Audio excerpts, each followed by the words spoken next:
Paz do Senhor Jesus, igreja. Amém. Pode sentar, fazendo favor. Deus. Glória a Deus, Senhor Jesus. A gente só tem que agradecer, né? Agradecer por mais um dia. O Senhor nos batizou pela sua misericórdia. Temos o fôlego de vida, né? E nós temos a total liberdade para fazer o que a gente bem entender no nosso dia. Nós temos essa autoridade em decidir o que vamos fazer ou deixar de fazer. Mas aprove ao Senhor, pela sua graça, que hoje nós estivéssemos aqui, nós estamos aqui. Pela graça de Deus, com saúde, chegando aqui com as nossas próprias forças, com as nossas próprias pernas. Quantas pessoas dariam tudo para ter essa oportunidade que vocês têm aqui? Estar aqui nesse momento de comunhão, de igreja, um culto, círculo de oração. Eu já falei em algumas outras oportunidades da origem desse culto, da origem do círculo de oração. A Igreja Assembleia de Deus, foi ali que surgiu. A nossa igreja, ela traz elementos de outras igrejas, né? Assembleia de Deus, Igreja Batista, pegou uma coisa dali, uma coisa daqui e deu a nossa igreja. 1942, uma mulher chamada Albertina Bezerra Barreto, sua sobrinha doente, enferma, e ela tem essa iniciativa, reunir as mulheres da igreja há 83 anos atrás e começar o círculo de oração. E aquilo deu efeito, as orações foram ouvidas e a sobrinha dela foi curada daquela enfermidade que para os médicos ela estava condenada a falar da morte. E a igreja na época entendeu que aquilo era uma iniciativa válida e eles começaram a praticar, e todas as igrejas, milhares espalhadas pelo mundo e tantas outras, não só a Assembleia, né, faz uso dessa prática. E sim, a gente sabe que Deus nos deixou esse manual, e uma das principais instruções que Ele nos deixa como forma de comunicação direta é a oração. Então, se a gente não tem esse hábito, é bom que a gente comece a desenvolver o hábito da oração. Eu não sei orar, chama o Espírito Santo, que Ele vai interceder por nós com gemidos espirituais. E a nossa oração, sim, ela pode ser ouvida. Uma oração mais prolongada, uma oração curta, uma oração. Basta uma oração. Então vamos orar, igreja. Ore, tenha esse hábito. Tenha esse hábito.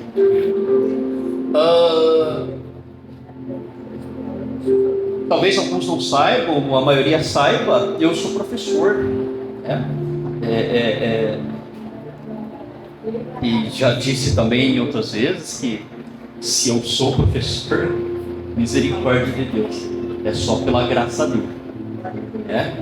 Um menino que tinha uma certa dificuldade de estudar, não era muito fã não, queridos, não era fã mesmo, né? Falar muito menos, mas de alguma forma o destino me levou a uma sala de aula, e na semana que vem a gente começa todo o vapor das nossas aulas outra vez. A gente chega ali com sangue nos olhos, tentando fazer o máximo, o melhor para os nossos alunos. E a gente vai recheado de informações para eles. E a gente, com essas tecnologias que a gente tem ao nosso dispor, a gente é bombardeado de informações. A gente abre o nosso celular, ou a televisão, ou seja qualquer outra mídia, a gente vai recebendo informações. Algumas dessas a gente retém, outras a gente descarta. Mas é fato que a gente consegue interpretar que o nosso mundo, a dinâmica do nosso mundo hoje, ela inspira cuidados, inclusive com relação a conflitos, guerras. A gente sabe que nesse exato momento tem pessoas que estão matando e pessoas que estão morrendo em partes do nosso planeta por guerras em razão de território, em razão de recursos energéticos, em razão de água. Desde que o homem é homem, desde que o homem começou a viver em sociedade organizada, as guerras ocorreram. Desde sempre. Se você pegar a Bíblia de Gênesis a Apocalipse, todos os livros vão apresentar algum contexto de guerra. Então isso é natural do homem. Apocalipse vai dizer que a besta, Satanás, ele tem autoridade para impor a guerra no mundo. Então as guerras ocorrem pela força dele. Outro dia eu estava vendo um fato histórico sobre a queda do presidente de um país chamado Síria.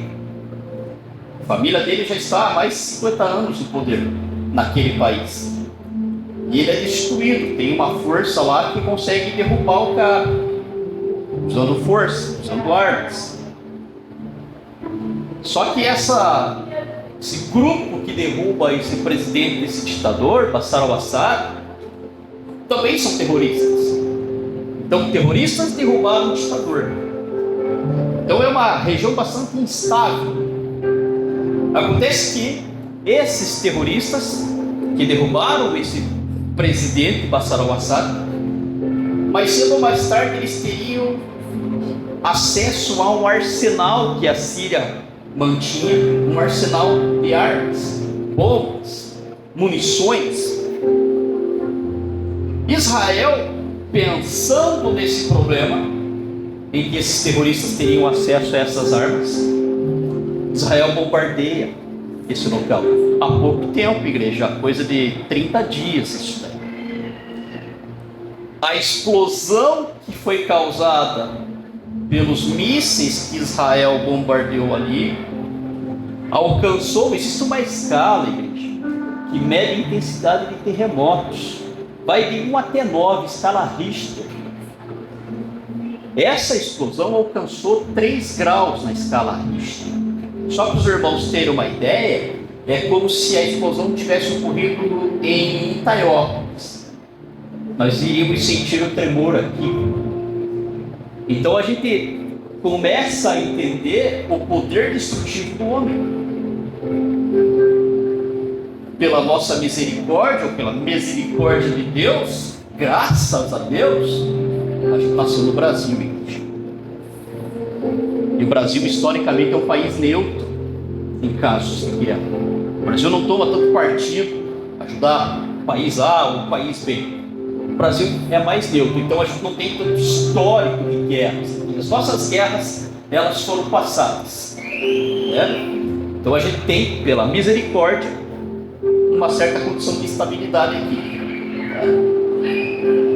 Mas o que eu quero falar hoje com a igreja, que provavelmente muitas pessoas que estão aqui, eu também, enfrentei alguma guerra hoje. Ali fora? Não. Aqui dentro. Imagino que todos, e para alguns que vieram aqui hoje, foi um desafio chegar aqui. Talvez alguns foram convidados e pensando, poxa, hoje, bem hoje, eu tinha marcado um rolê, não sei com quem, papapá, assistir a um jogo de futebol, e não estou condenando porque eu amo futebol, joguei muito futebol. Hoje eu estou mais para a bola, ser a bola. Mas a gente teria conflitos para chegar até aqui. Certamente, alguns de vocês, já se pensaram, já se pegaram pensando, Será que vale a pena eu gastar o meu tempo em horas de louvor, naquele templo, lá no faxinal? Pô, se eu podia estar adiantando alguma coisa na minha casa, fazendo alguma outra atividade. Será que isso está me surtindo efeito, esse tempo que eu estou gastando aqui? Sendo que meu vizinho não faz nada, não vai na igreja, não acredita em nada, mas o cara tem uma vida próspera. Olha o carro do cara, olha a casa do cara, olha o emprego do cara, olha o salário dele. Pô, eu nessa pindaíba, né? Nessa pindaíba, vendendo o almoço para comer a janta. Não sei se é assim, tá? Acho que é mais ou menos assim. Então a gente tem esses conflitos internos e não pensem que é só com vocês, a Bíblia está recheada deles. Recheada, você vai falar, você tem um livro aqui de um personagem chamado Jonas. Aquele lá, Jonas não foi nem bipolar, Jonas foi tripolar, quadripolar, tripolar. O cara falava, eu quero viver, obrigado Deus. Daria 2 versículos, eu quero morrer. Depois, eu quero viver, obrigado, eu quero morrer. Assim, como mudava o vento, ele mudava de palavra. A palavra vai dizer de Paulo, um homem completamente culto, falava pelo menos 3 idiomas: hebraico, aramaico, grego, frequentou as melhores escolas, um soldado de ponta, de elite, comandante, tinha pessoas do exército a seu dispor. Ele encontra Jesus, ele aceita Jesus, mas a mente dele o castigava. A palavra vai dizer em 2 Coríntios 12 acerca do espinho na carne de Paulo, que Satanás ia todo dia esbofetear a cara dele, provavelmente fazendo com que ele lembrasse do seu passado. Paulo, você está aí, você é um missionário, você é reconhecido, você está espalhando templos, igrejas por todos os lugares que você passa, mas lembra de onde que você veio, cara. Você matava crente, você matava cristão, e todo dia Paulo se via vencido pelos seus pensamentos. A palavra vai dizer de vários conflitos que vão ter, internos, externos. A palavra vai dizer de Davi, de Golias, foi dito recentemente aqui na igreja, né? 1 Samuel capítulo 17, vai falar, o capítulo 17 inteiro vai falar de Davi e de Golias. Fica como lição de casa, vocês darem uma olhada lá nesses textos. E ali, naquela batalha em que foram escolhidos 2 representantes dos judeus, Davi, frágil, menino, e aquele super soldado filisteu, Golias, e eles vão ali para aquela luta, e quem ganhasse levava tudo. Quem ganhasse levava tudo. E da mesma forma vai ocorrer com Jesus. Jesus, ele tem um embate com Satanás, e que valia tudo naquele embate. Se Jesus, na sua fragilidade carnal, humana, tivesse perdido aquele combate, aquela guerra, talvez nós nem estivéssemos aqui. Se você tem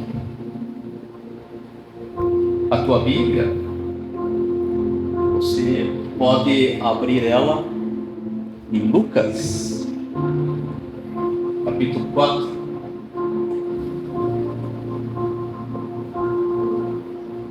Glória a Deus.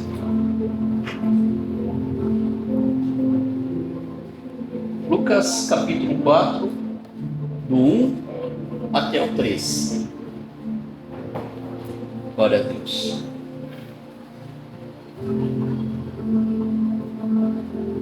Eu vou fazer a leitura aqui. quem tiver, acompanha lá. Vai dizer assim: Jesus, cheio do Espírito Santo, voltou do Jordão e foi levado pelo Espírito Santo ao deserto, onde por 40 dias foi tentado pelo diabo. Naqueles dias não comeu coisa alguma e ao fim deles teve fome. Disse-lhe o diabo: se tu és o Filho de Deus, dize a esta pedra que se transforme em pão.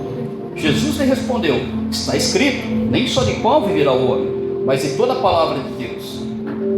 O diabo levou a um alto monte e mostrou-lhe num instante todos os reinos do mundo. Disse-lhe o diabo: eu te darei toda a autoridade e a glória desses reinos, pois a mim foram entregues e posso dar-lhes a quem eu quiser. Se me adorares, tudo será teu. Jesus lhe respondeu: está escrito, adorarás ao Senhor o teu Deus e só a Ele prestarás culto. O diabo levou-o a Jerusalém, colocou-o na parte mais alta do templo e lhe disse: se tu és o Filho de Deus, joga-te daqui abaixo, pois está escrito, darás ordem aos seus anjos a teu respeito para que te guardem e que te segurem nas suas mãos para que não tropeces em pedra alguma. Respondeu-lhe Jesus: dito está, não tentarás o Senhor teu Deus. Tendo o diabo acabado toda a tentação, o deixou até o momento oportuno. Igreja, uma coisa que é importante que a gente saiba é que Satanás, ele é muito paciente. A palavra vai dizer que Jesus, depois que ele é batizado no Jordão, ele vai começar a missão dele. E ele vai ao deserto 40 dias jejuando. Ele tinha referências para fazer isso. Não foi algo assim que Jesus, eu acho que eu vou fazer porque vai ser legal. Não, ele já tinha como um mestre, um rabi da lei. Ele sabia as palavras, as escrituras. E vai falar em Êxodo capítulo 34, versículo 8, que Moisés, naquela conversa com Deus, em que Deus queria dar as leis para o homem, Moisés fica 40 dias no mundo, sem comer e sem beber. A palavra vai falar em 1 Reis, capítulo 19, acho que é 1 Reis, capítulo 19, vai falar que Elias, no caminho para, não vou lembrar, Herodes, eu acho que é ele, não me lembro, mas Elias, no caminho que ele estava fazendo, por 40 dias e 40 noites, caminhando. Então Jesus já tinha uma base na palavra para ele fazer esses 40 dias.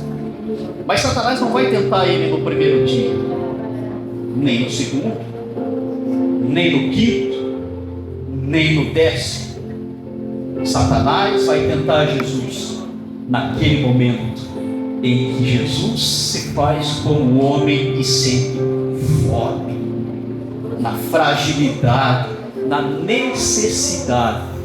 Eu posso estar aqui dentro da igreja 5 anos, 10 anos, tocando, louvando, gritando, falando em línguas, mas Satanás está ao redor. Ele está ali a todo tempo, a toda hora, a todo instante, esperando um momento. No crentez a gente fala, esperando uma brecha para ele entrar. Ele é paciente. E na necessidade de Jesus, e todos temos necessidades, todos temos nossas necessidades físicas, fisiológicas. Todo mundo aqui tem que comer, todo mundo aqui tem que dormir, todo mundo aqui tem que tomar água, todo mundo aqui precisa ir no banheiro. Todos temos as nossas necessidades. Jesus teve fome. E é justamente dessa fragilidade carnal que Satanás vem para tentar Jesus. Para tentar Jesus. E a palavra vai dizer que Satanás vai falar: pô, se tu és filho de Deus, dize a esta pedra que se transforme em pão. Igreja, a palavra diz que muitas pessoas iam atrás de Jesus apenas pelo pão.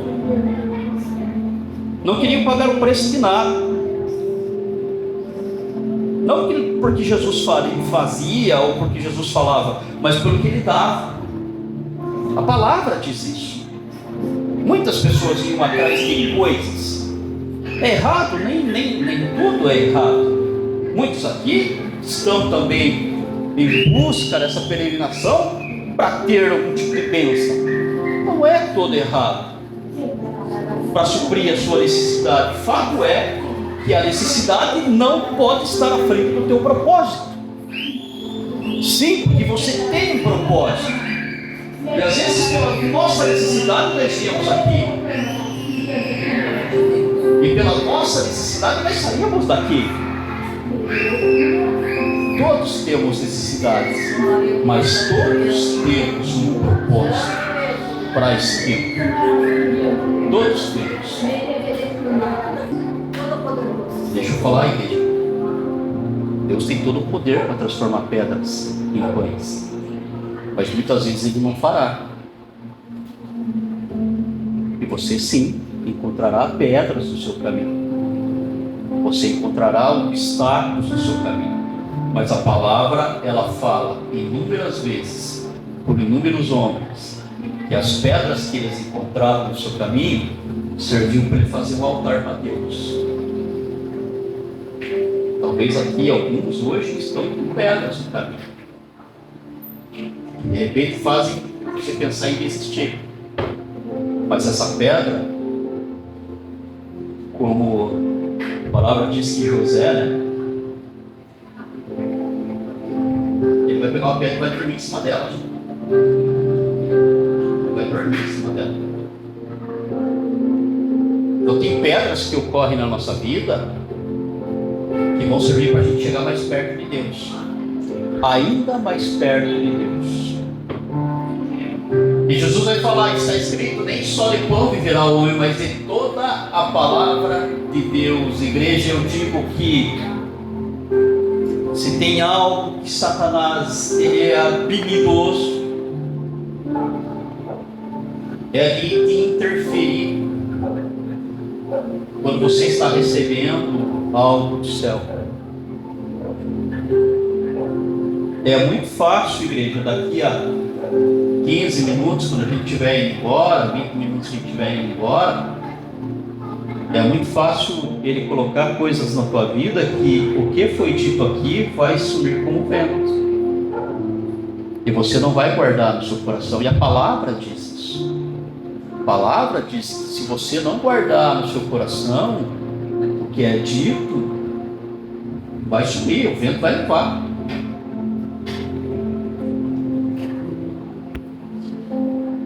E aí, o diabo não desiste, gente. Ele não desiste.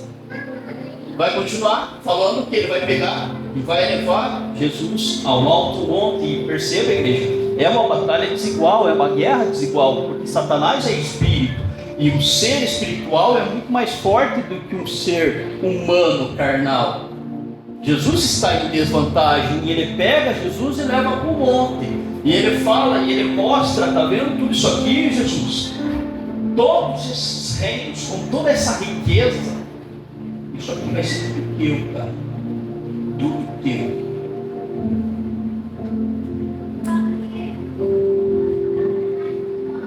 Facilidade.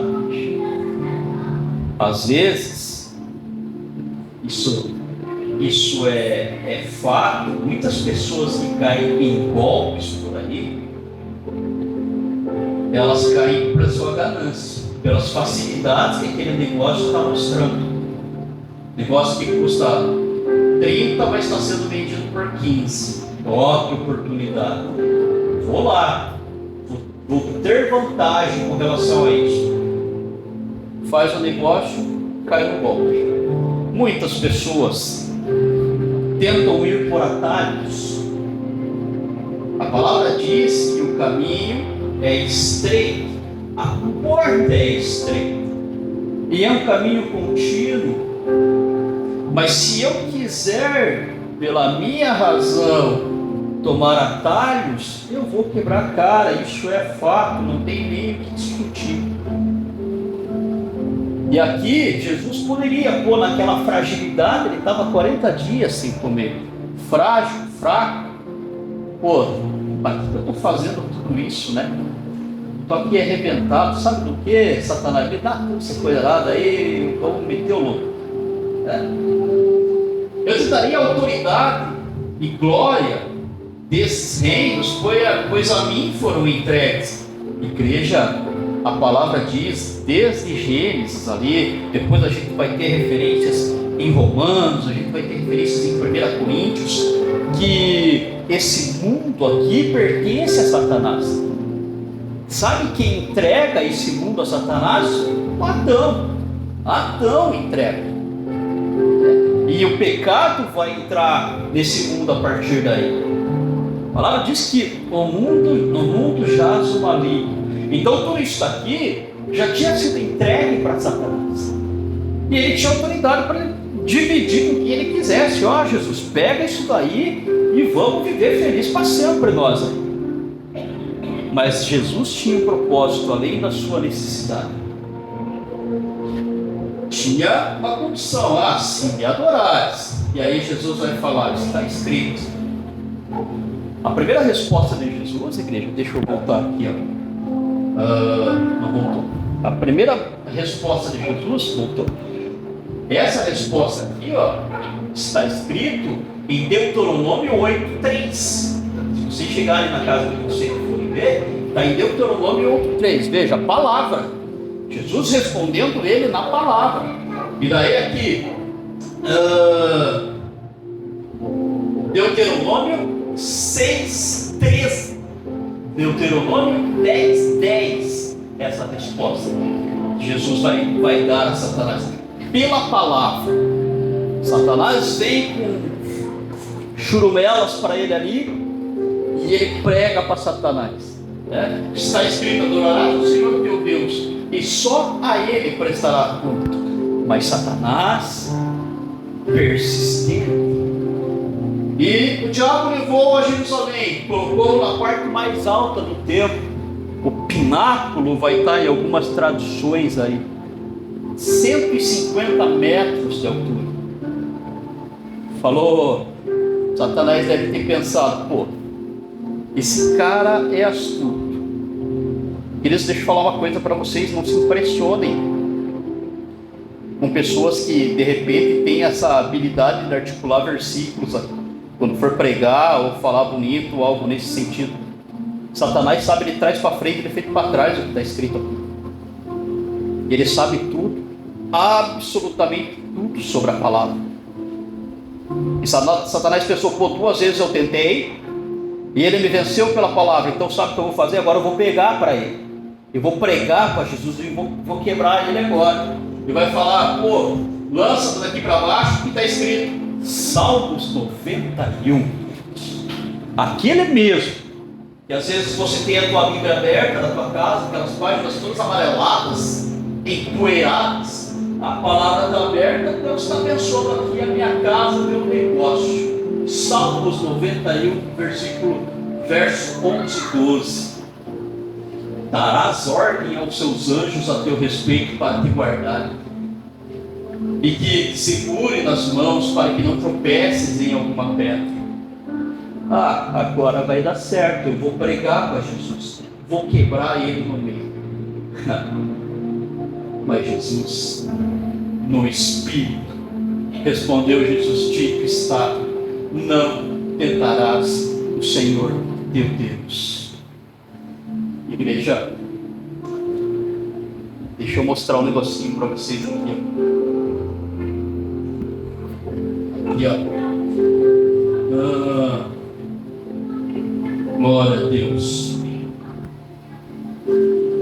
quero mostrar um negocinho para vocês aqui.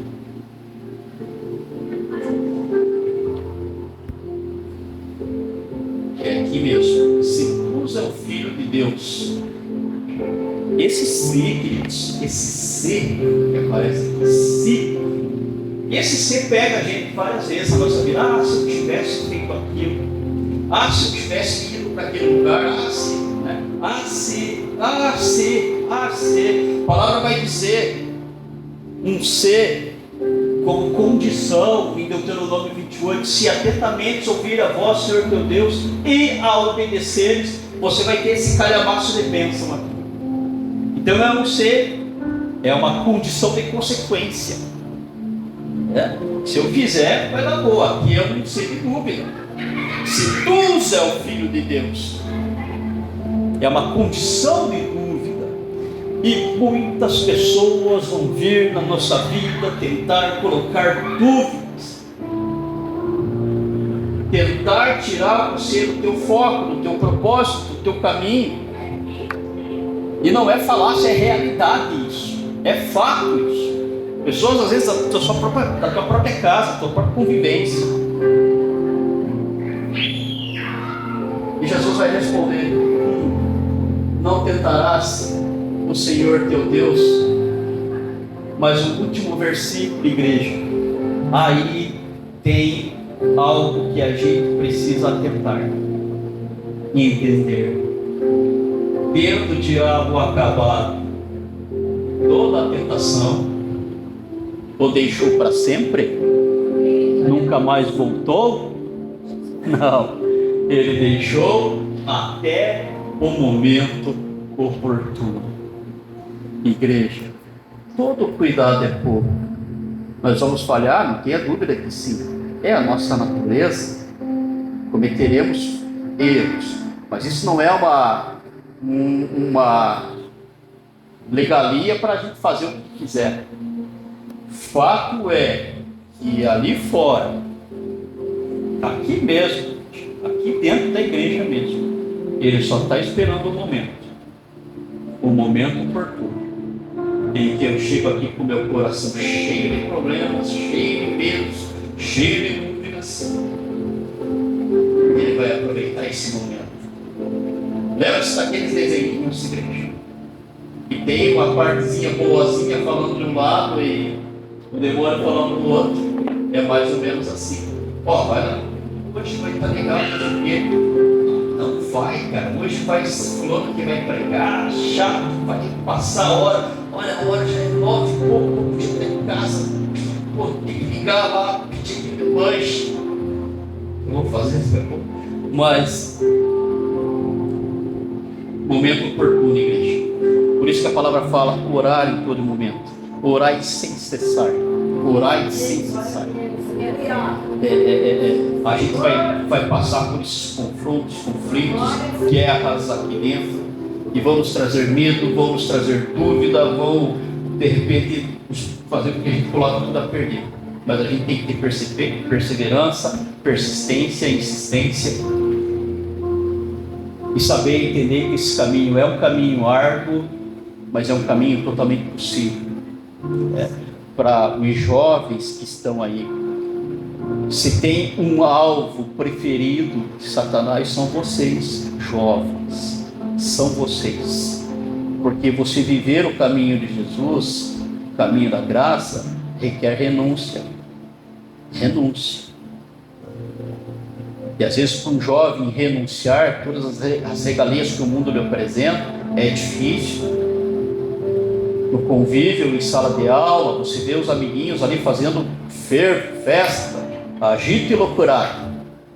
E eu aí caretão, né? Caretão, abrindo mão de tudo. Eu acho que eu vou chutar tudo e vou caminhar junto com eles. Que pelo Espírito Santo vocês possam ter desde já o discernimento do certo e do errado. Que vocês tenham, sim, a certeza que vocês têm um propósito. Vocês têm um propósito, igreja. Vocês não chegaram aqui por acaso, não aceitaram a Jesus por acaso. Tem um propósito. Amém? Eu peço que vocês guardem essa palavra no coração de vocês, igreja. Guardei a palavra no meu coração. Salmo 119, queridos. Guardei a palavra no meu coração para não pecar contra ti. Glória a Deus, igreja. Aplauda o Senhor Jesus.